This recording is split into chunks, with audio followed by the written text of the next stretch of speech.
now. Oh, what a strike that is! Nice, Trixie. Emily Owen hoops it up towards Una Lou again. To Silver. Una Lou, and yeah! She gets that first goal of the season. Hello everybody and welcome back to the Women's Football Debrief. This is episode 11 and it's a bit of a Norwich City special today. Ahead of their Women's National League playoff against Moneyfields on Sunday the 3rd of May, we got the chance to speak to Sarah Quantrill and Andy Cook of Norwich City. So take a listen and enjoy. So we're here joined by Norwich captain Sarah Quantrill, me and Ben Stevens alongside. So Sarah, thank you for joining us. And first of all, it's been a really positive campaign again for Norwich, finishing second. What have you made of the season? Yeah, it's been a good season. Obviously, we would have liked to have finished first to take some of the pressure of the playoff game away from us. But it was nice having that backup option that if we knew that we couldn't finish first, there was the option of finishing second. So now we've been prepared for this playoff game for a few weeks now. So we're really excited for Sunday. Great stuff. Yeah, and obviously it was a great 6-1 win to round off the season at Carrow Road as well last weekend. How was that? Yeah, it was nice. It's always nice to play at Carrow Road. We get a good bunch of fans come in. To be fair, we get good crowds to most of our games, but obviously to play at Carrow Road and at a main stadium is something that you always like to do. And I think we had over 4,000 fans there as well, which was nice. Yeah, what's kind of been like the vibe in the squad in the last few weeks, knowing you've got the playoff game to look forward to? It's been quite calm, to be fair. Obviously everyone's excited for it, but we're not looking too far ahead. We've literally just been taking one training session, one game at a time, and just using this last few weeks the best we can to prepare for Sunday.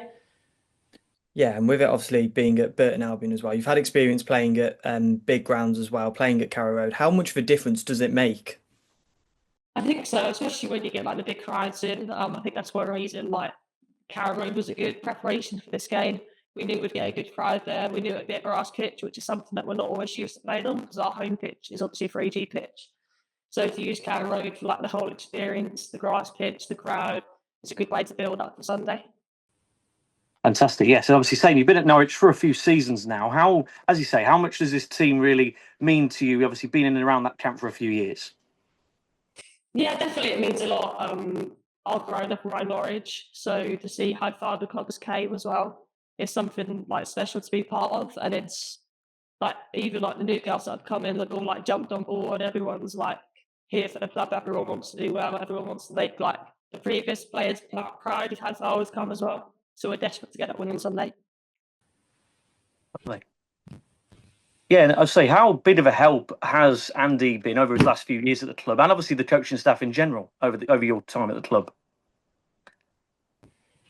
Yeah, massively. Obviously, Andy, especially, has experienced these big games, so he knows what it's like.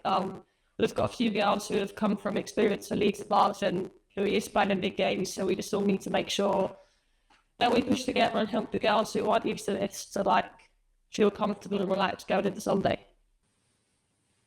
Yeah, you've been part of a team as well this year that's had 13 clean sheets. How pleasing is that to be so strong defensively? Yeah, definitely. The GK Union and the defence, that's something that we pride ourselves on. We know that if we're keeping clean sheets, then 9 times out of 10 we're going to win the game. So that's one thing I know that Andy's quite keen on as well. Andy's throwing at the clean sheets, and it's something that we take pride in. Yeah, and obviously, like we've already said, a few seasons have finished in second. How vital would it be to seal promotion on Sunday? Yeah, definitely. The last few years, we've been so close, and to watch these teams celebrate promotion, it's been horrible. So that's, I think, that's added motivation for Sunday. We want to put that behind us and start moving on and hopefully get promotion on Sunday.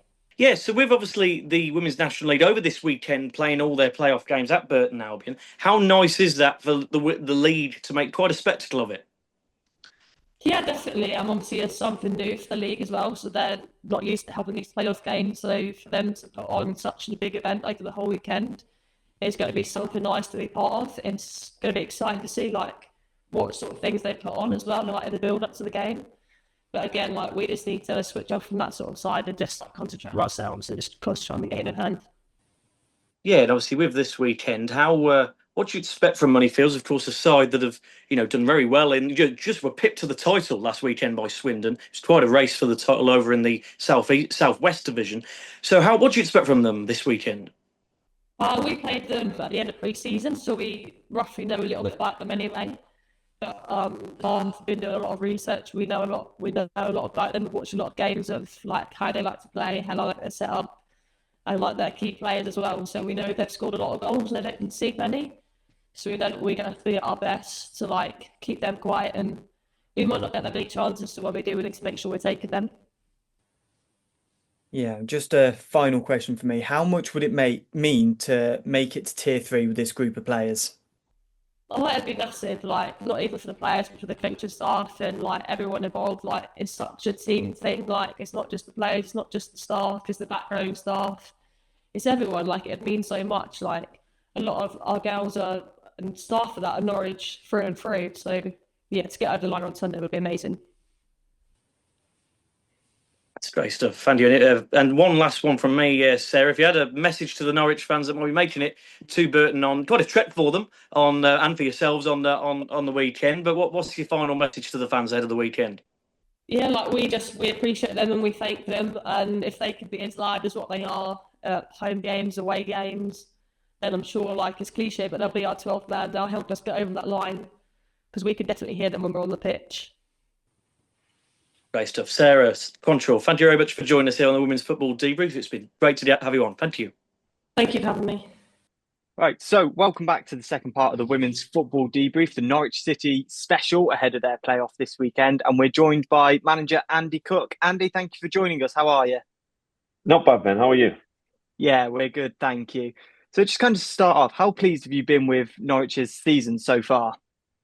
Yeah, really pleased. You know, if you look at the season as a standalone, we've had a really good year. We've excelled in terms of points. You know, we're more than what we were last year, and we've obviously scored more than we had last season as well. So really happy with that. So it's one that's I think the phrase is bittersweet. You know, you're happy and delighted with the way that we've worked, the way we've performed, and the points, the goals we've scored, etc. But the fact that we didn't win the league is disappointing. But the league format changing this year has allowed us now to play this playoff game, which is exciting in its own right.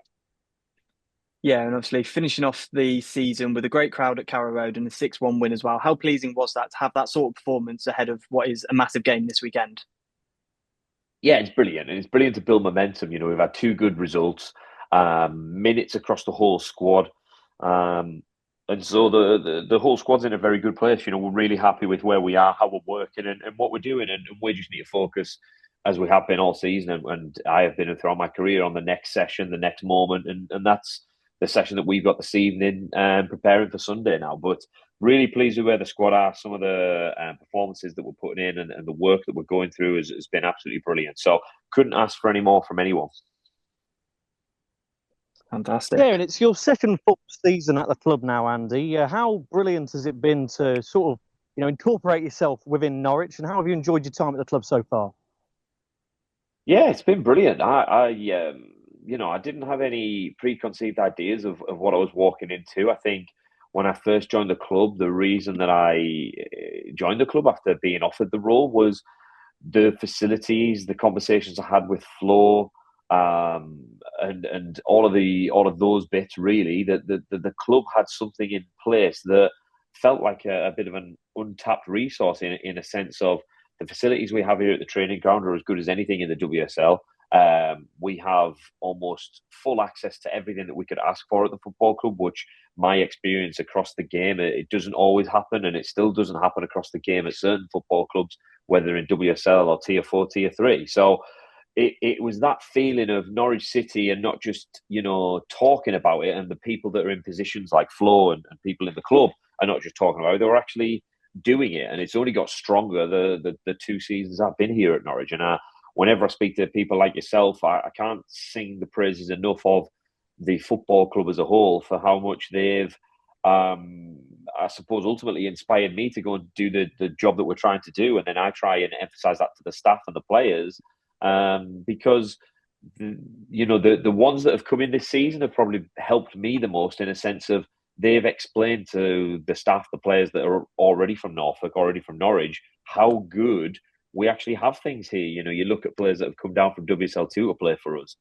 Those players don't have access to pool recovery, don't have access to the medical facilities and the medical detail that we have, and then on top of it, the analysis that we can go through, the work that we can do on the pitch. Like, we've just transitioned the last 3 weeks, probably a month now, to training on the grass. At a lot of football clubs, that would be unheard of. You've got your 3G and the women's team are on the 3G or whatever it might be. We've just transitioned to the grass, and yes, there's conversations around the club to make it work, but everybody's helping and supporting us, and that's what it should be. So really delighted, to be honest. It's a fantastic place to work, and you get to work with some amazing people as well. Brilliant, Andy. Yeah, you say how much that's helped you, how much the club has helped you. And another big part of that as well is playing regularly at Carrow Road, of course, as well. So how nice to be able to play regular games as well. Big crowd as well last Sunday. Yeah, absolutely. And again, that's another one. You look at, I think, is it Chelsea have just announced that they're going to put a lot of their games on at Stamford Bridge next season. I don't know if it's all of their WSL games, potentially. Obviously, Arsenal pretty much do the same now at the Emirates.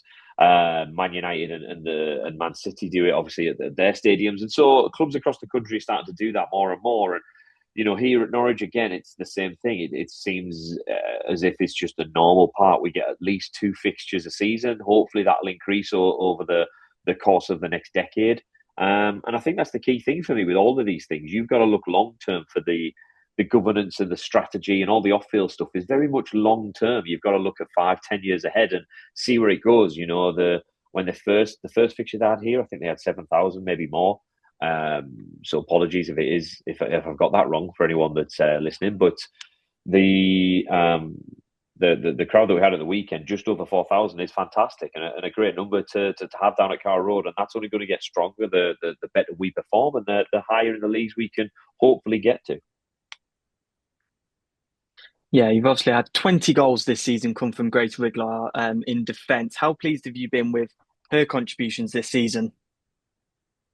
Speaks for itself. We've had plenty of clean sheets, and we've also had plenty of goals. And Evie has chopped in with a few as well. So Evie, Riggs have scored plenty between the two of them, and then you put in I think Kerry as well scored a great goal against Dulwich, and obviously Hope has been a regular goal scorer for us throughout the 2 years I've been here. So when you've got 4 players like that are in the back line that score goals regularly, you're going to have half a chance of being successful, because if the back line can score goals, then we're hopefully creating enough chances that the forward line and the midfielders are going to chip in as well. So I'm really pleased with Riggs, really pleased with everybody in the squad for chipping in with the goals. But Riggs has been an absolute professional in everything she's done this season. I think she showed everybody what it means and how you need to work as a professional player in and around Norwich. And 20 goals this season is unprecedented from her position.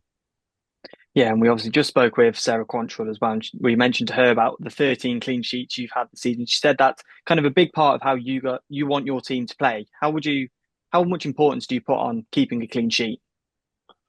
For me, it's everything. I wouldn't ever say that I'm a defensive coach in terms of I set the teams up in a low block or a mid block or any of those fancy modern coaching terms at all. I want to be attacking. I like to see aggressive, fast flowing football, but I want it played in the right way. And for me, it's very much I want to see intelligent footballers make the right decisions. And if somebody's in space, I want them to give them the ball. And equally, that goes the same for defending. We've got to deny space. So if we're in a high line, we've got to make sure that we're pressing the ball well and that we're also denying the space in behind. If we're in a bit of a mid block or a low block against a very good side, we've got to be closing the space in the centre of the pitch, and we've got to be trying to force wide and making sure that it's predictable to play against. So it goes into everything. But for me, that is just the sport.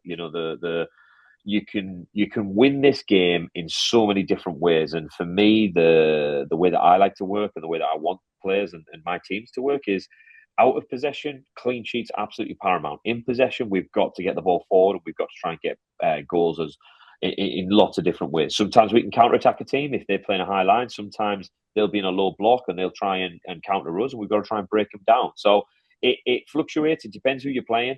But when you're a good side and when you've got good footballers like we do, you've got to try and find different ways of winning football matches. And that's really crucial for me. I'm not one that says I have a certain style or a certain mould.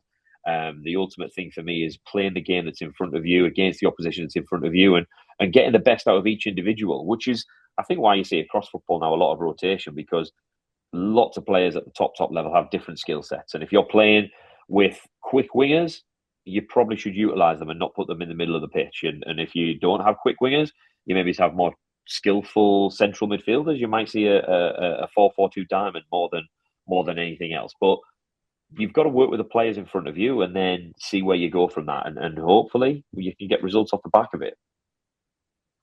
Brilliant. Yeah, Andy, we've always said this season, me and Ben, that the quality of Tier 3 and Tier 4 has just took a massive step over the last few years.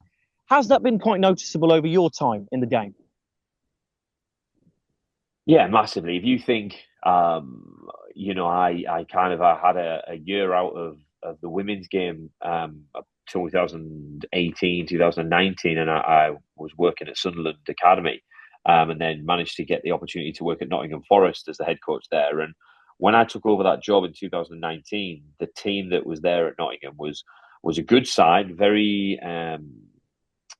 had some very good players in there, the likes of Lindsay Harkin, who had been around the game and is a local Nottingham girl. But we also had then links with university, like Trent and like the Uni of and things like that. So you managed to get players from around the country coming into Nottingham, and then you could see that some of those players were coming out of the PGAs, whether it be like a Leicester or a Reading, and different places around the country coming to the university. And that was probably the start of it, 2019. We obviously had COVID. Then coming back from COVID, the league has just grown, year on year. And I think the real tipping point was obviously when Newcastle came from Tier 4 to 3. I probably have a better view on that because I ended up moving to Newcastle that season and we went full-time. And there's the first full-time team in Tier 3. I feel that's really a tipping point for the women's game because outside of Tier 1 and Tier 2, there was no full-time teams. Newcastle took the plunge, went first. And I remember one of my sort of points to Newcastle when I was talking to them was, we have to be successful this season because if we're not, it goes to prove that moving to a full-time schedule and all of those things that we're going to try and do doesn't really make a difference. It's just about the players that you have. And I think Newcastle proved that moving to a full-time schedule makes the difference because they signed some good players. Don't get me wrong. We had the likes of Emma Kelly and we ended up bringing in like Paige Bailey-Gale and Leah Cataldo, Beth Lumsden and things like that. So there were some good footballers in there. But they were sprinkled around the whole squad with an Anna Soulsby, a Katie Barker, Olivia Watt, and several players across the Grace Donnelly in goal, several players across the team that were local Geordies from the northeast that played in Tier 4 with Newcastle, and we ended up winning the league at a canter. We won the league 11 points. We were 11 points clear of I think it was Forest, who had gone to like a hybrid model at the time, and an 11-point gap in Tier 3 or Tier 4 this season. I don't think any teams have got that much of a gap in any of the leagues this year. So that goes to show where we were with Newcastle and the quality that we could produce. And I back myself because I was coaching the team that year in terms of there must have been a little bit of my magic in there as well that I just spoke about. But that then just increased the quality across the leagues. And I feel that that's got better year on year. You look at Plymouth now, obviously Marie going down there, the players that have moved across from like Stoke and people that she'd worked with. I know a girl, well, funny enough, an odd little story is Katie Wilson, who plays at Plymouth, is actually from the same village in the northeast that I'm from, and her dad owns the farm that I take my kids pumpkin picking at. So random little things like that crop up. But Katie's a great girl, and she's doing brilliantly at Plymouth. She's just come back from America, and there's several girls that have gone off to America that will be coming back that will probably apply the trade in Tier 3 in the next 4 or 5 years. Like a girl from Newcastle, a girl called Georgina Spraggan, was an excellent footballer in the Dev. She's gone to America. She'll come back and no doubt somebody will pick her up because as a footballer, she's brilliant. But another player that was in and around things at Newcastle, and there'll be several across the country. And there's lots of different reasons. I could keep talking all day about it.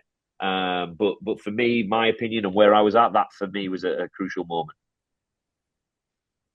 Brilliant. No, it's fantastic to get that insight. You speak of some of the clubs that have made that plunge, obviously, to get to then Tier 3. Over the last few seasons, obviously, Norwich, unfortunately for you guys, have been pipped to the post. However, it's been close affairs with the likes of Wimbledon and Bedford in your first season last year. Obviously, how nice would it be for this group now, for this group of players and for yourself and the coaching staff, to be able to take that next step and reach Tier 3? Look, for me, it's more about the likes of Alex on the call, for instance, or Ethan Scott, who works with as one of the assistant coaches. Flo Allen, who's been at the club many years, has come back now first as a young player, and then has come back as head of women's football. And then not only that, the likes of Quants, Tash, Smithy, who's currently injured. several other players. Millie Davies are all born and bred Norfolk. Like, if you cut them in half, they're all yellow and green. They bleed it. And for me, when I hear the way that they talk about the club and the success they want for the men's side and the women's side, they're the little bits for me that is the reason. Once you start to work at a place and you start to speak to people, it becomes a part of you, and you really want to do your best you can for them, because in the professional world and the professional model that we are, a job came up, I applied for it, I've managed to get the job here, and so I'm being paid to be here. But once you've got to meet the people and you start to hear the stories and meet everybody and even the fans and all the other little bits that go into it, it would be just brilliant for them to be able to deliver this, because they've been so close for the last 3 or 4 years. And not only that, it's then when you see the potential of the football club, the people you work with, all of those things put into a big melting pot that you'll do as much as you can, and we'll do everything we can on Sunday to make sure we reach that final goal. Yeah, how great is it ahead of Sunday to see the Women's National League making such a big spectacle of the weekend? Yeah, it's brilliant. It's everything that you're talking about in terms of the level of football that will be seen over the weekend. We're going to see that. We're going to see, I would put it as probably 3 very different games. I think the North and the Midlands will be a tough affair. 2 very strong physical sides. I've been seeing both of them playing different games this season. I remember watching the FA Cup game between Cheadle and Middlesbrough earlier on in the season, and obviously they're playing. I always got them wrong. Bournemouth is Bournemouth, isn't it? Yeah. They're playing Bournemouth there, and again, Bournemouth, a good side. Played against them when I was at Nottingham Forest in Tier 3. They were unfortunate to go down, but it's one of those things that happen, and now they're in a position where they could bounce back up, which is great for them.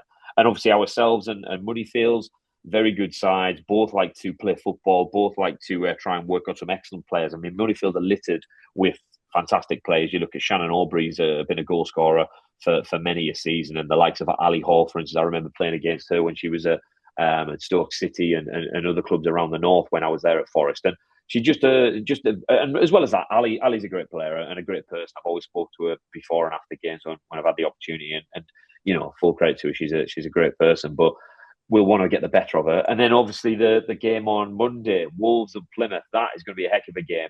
Having fought against Macca for several seasons, and Marie when she was at Stoke, 2 diligent, focused, excellent managers, and their sides modelled them to, We've seen that in the cup final that Plymouth unfortunately lost to Bournemouth, and yeah, you'll see it again on Monday. So it's 3 fantastic games. There'll be great spectacles. And it's nice to hear that it's going to be streamed. The North-South game is going to be streamed. It's going to be live. I think we're broadcasting ours live on BBC Norfolk, which would be nice. And if it could be streamed, that'd be good as well. But that's out of my hands. I think it's something that the likes of yourselves in your media positions, they're the kind of things that can look at those kind of things. But it's just getting more eyes on it. That's all we need, and that's all people need. If we can get more eyes on it, we can push it in front of people. People might see that it's a very good product. They'll want to turn up. They'll want to watch it, and we'll try and provide a good product for people to be entertained. And obviously, if you're in a yellow shirt, we want to try and win if you're a Norwich fan.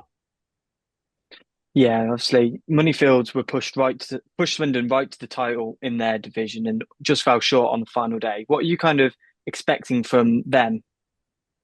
I expect them to be coming out fighting from the first second. They'll want to make sure that they go up because they were so close.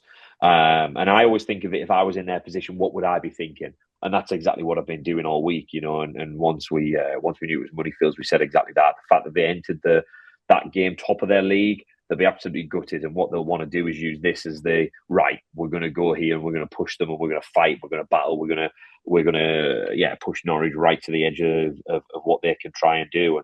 And that's what we need to expect. That's what I would be expecting. That's what I've told the players this week. So we're ready for that. We're ready for the fight. We're ready for the battle. And we just make sure that we earn the right. And if we earn the right, then it's about the quality on the pitch. And there's some very, very good footballers in our side. Yeah, just finally, Andy, if there was a message you could say to the fans that we're making the fairly long trip, actually, to the final in Burton on Sunday, what would that be? Because obviously they've been a massive part of what's been a fantastic season for you guys. Oh, it would mean everything. I think if they can get to, if any fans can get to the ground, if they can make their way, they can travel across, and they can make themselves heard, be as noisy as possible all game. That would be everything. That would be everything for me and for the players. So it would mean the world to us. We'll try and repay them with a performance that they're proud of, and hopefully a few goals to celebrate as well. Andy, that's brilliant. It's been brilliant to have you on the women's football debrief, and been great to have your insights ahead of what it's a brilliant game this Sunday. Best of luck for Sunday. Thank you. So there you go, that was Sarah Quantrill and Andy Cook of Norwich City Women FC ahead of their playoff game against Moneyfields on Sunday the 3rd of May. Stick around for more episodes and hopefully more guests coming up soon. Goodbye.